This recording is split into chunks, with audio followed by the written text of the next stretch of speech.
The murder count rises by 2 overnight as officials report a decrease in violent crimes. He appears to be in his early 20s. The U.S. Embassy issues a new crime warning. Market Street vendors accused of prostitution. I don't sell and I don't do no drugs. The uncertainty surrounding the implementation of that continues. Plus, the new Confucius Center opened at COB. And so this is a great celebration. We've got those stories and more for you tonight. I'm Nakia DeVoe, and this is NB12 Weekend.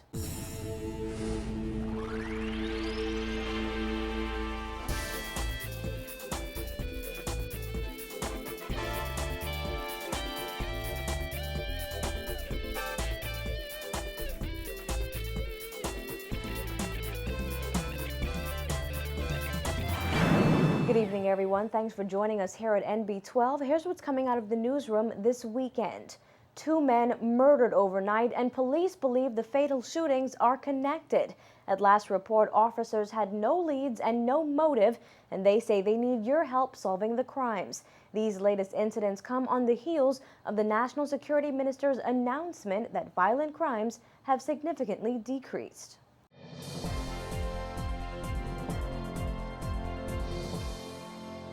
Police received reports of gunshots being discharged here in the Baldwin Avenue area. Officers responded to the scene where they met the body of a male lying on the side of the street, suffering from a apparent gunshot wound to the upper body. Area residents identified the victim as 24-year-old Tim Scavella. Head of the Central Detective Unit, Superintendent Paul Roll, said investigators believe Scavella was shot around 11:15 last night on Merton Avenue off Farrington Road. Police processed that scene into the early morning hours in hopes of finding clues that would help them figure out exactly what happened. We're not sure. We're not sure what happened, and that's why we do believe that this started in a yard, but at this stage, we have no one right now who is able to share much information with us, and so we appeal to members of the public who may know to give us a ring. Well, while police were on the scene of that murder, they received reports that another man showed up at Princess Margaret Hospital with a gunshot wound to the abdomen. The unidentified victim was rushed into emergency surgery but died in hospital around 2 this morning. Roll says they believe the 2 incidents are related. We want to believe that there may be a nexus with both of these. This male address, as we believe, is somewhere on Bethel Avenue, and the second male address is Millennium Gardens. And that is about as much as we know on this right now. These latest slayings bring the country's murder count to 95 so far this year. Yesterday, National Security Minister Dr. Bernard Nottage said there has been a considerable decrease in violent crimes in the Bahamas in September and October. He attributed the decrease to the aggressive crime plan that was instituted back in September. Now, Nottage said the reduction in crime over the last 2 months does not mean the country will not continue to have crime problems, but said, quote, "We will try to beat them." Well, the United States Embassy in Nassau has warned Americans living in and traveling to Freeport, Grand Bahama to be aware of a recent increase in reported armed robberies. Well, this as police report a decrease in armed robberies on that island. The embassy sent out an email yesterday and cited 3 incidents in the last 6 months when American visitors were robbed by machete-wielding assailants, the most recent occurring just this week. On Tuesday, the embassy said 2 American visitors in Freeport were robbed in their hotel by 2 men, one of whom wielded a machete. On September 22nd, a couple was robbed at Machete Point in the afternoon on Barbary Beach. And previously on June 1st, another couple was robbed on Barbary Beach under the same circumstances. According to embassy officials, the armed assailant held a machete to the throat of the victims and demanded cash. An officer in charge of Grand Bahama, Assistant Commissioner of Police Emric Seymour, confirmed the incidents, calling them unfortunate but isolated. ACP Seymour said that armed robberies on Grand Bahama have decreased by 40%, and the island remains one of the safest places to travel. Now, he said police have several suspects in custody in connection with the most recent incident. In its statement, the embassy said armed robberies remain a major threat to U.S. citizens throughout the country, including tourist-populated areas of New Providence. We'll be sure to tune into NB12 Weekend tomorrow night for a closer look at armed robberies in the country and the latest statistics. Vendors who sell popular but illegal counterfeit merchandise on Market Street say police are harassing them but are claiming they are allegedly involved in another illegal activity, prostitution. Paige McCartney spoke with a couple of the vendors who were not shy about talking about the issue. Here's her report. It's not the illegal activity of selling counterfeit bags that Market Street vendors say police are bothering them about on a regular basis. It's claims that they're selling something much more personal, their bodies. Chanel Russell, a mother of 3, says selling bags was the only job she could find. She's been doing it for about 6 weeks now.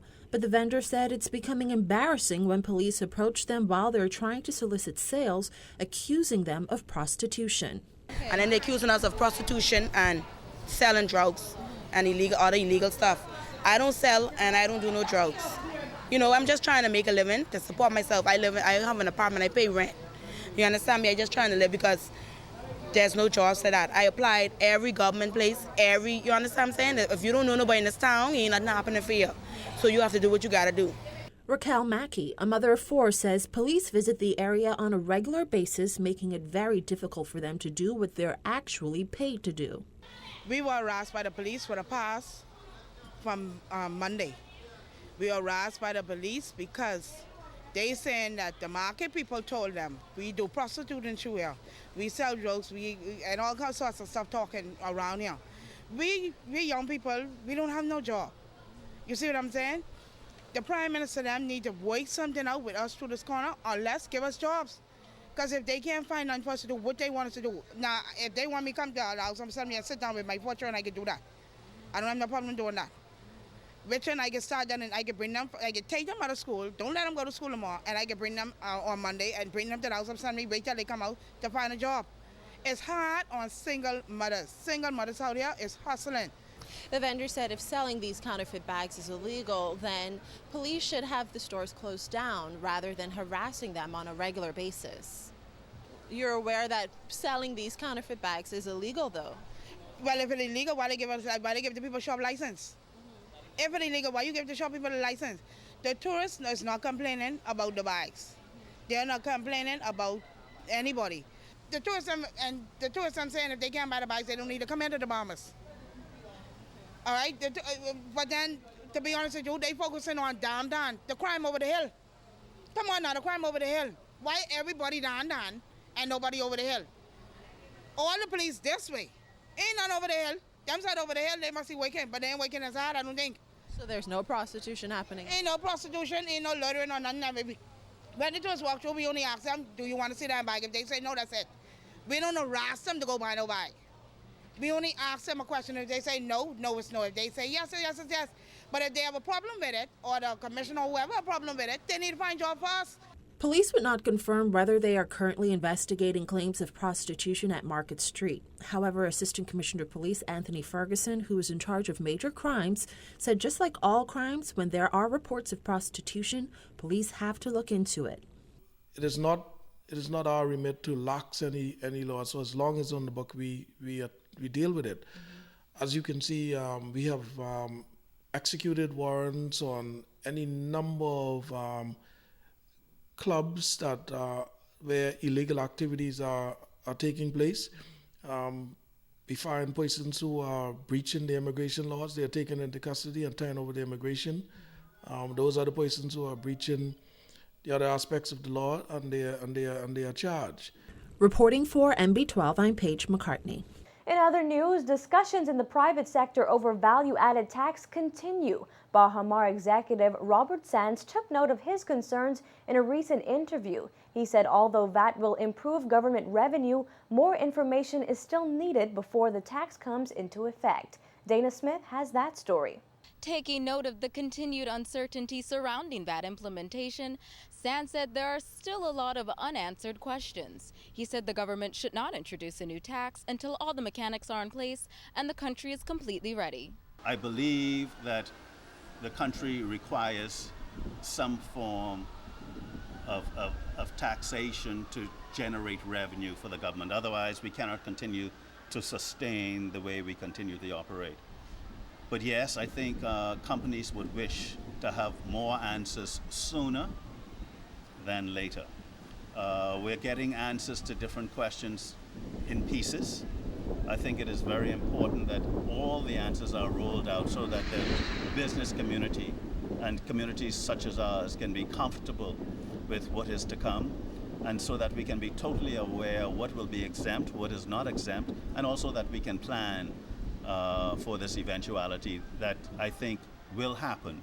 As for how VAT will affect Bahama, Sands said there may be cost increases for the hotel, but what's really important is what the government will exempt from VAT or do to offset VAT, such as reduced import duties. He said the upcoming resort has also looked to hotels in other regions with VAT to help with their preparations.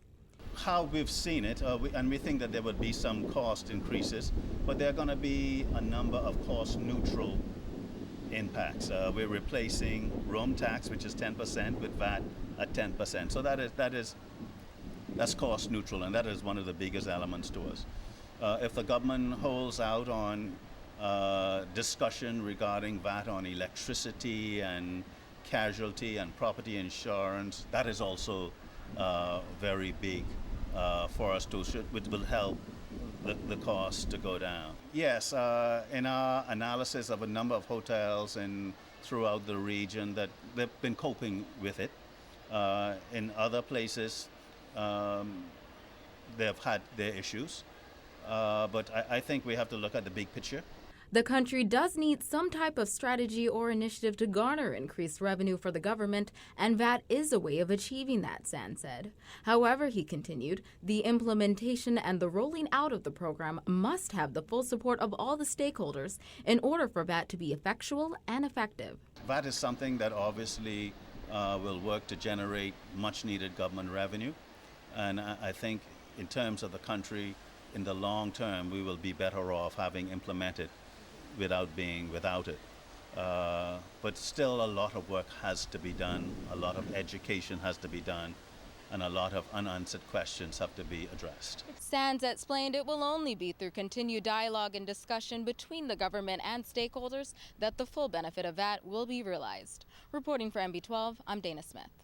Well, some religious leaders have even weighed in on the issue of taxation. Anglican priest Father Sebastian Campbell recently urged the government to tax web shops. He also said the church needs to step forward and help the government with its public education process for VAT. Well, Prime Minister Perry Christie addressed religious leaders at a Gospel Network launch on Thursday, where he took the opportunity to speak to them about the upcoming implementation of VAT. Christie said as different sectors debate and argue over which taxation should be implemented, Bahamians must keep in mind that Bahamas has unique challenges and the government must find new sources of revenue in order to continue providing all islands with electricity and potable water. He called on church leaders to make a concerted effort with the government of the Bahamas to make a difference in the country. And that as we debate one form of taxation, if you have a grievance with it, if you think it is wrong, then tell me what you think is right. There is no option to just being critical. There has to be the alternative. The proposed tax has elicited an outcry from the business community and the Free National Movement, which has called on the government to delay the implementation date and educate the public on the tax. Officials have said the new tax will help reduce the gap between revenue and expenditure.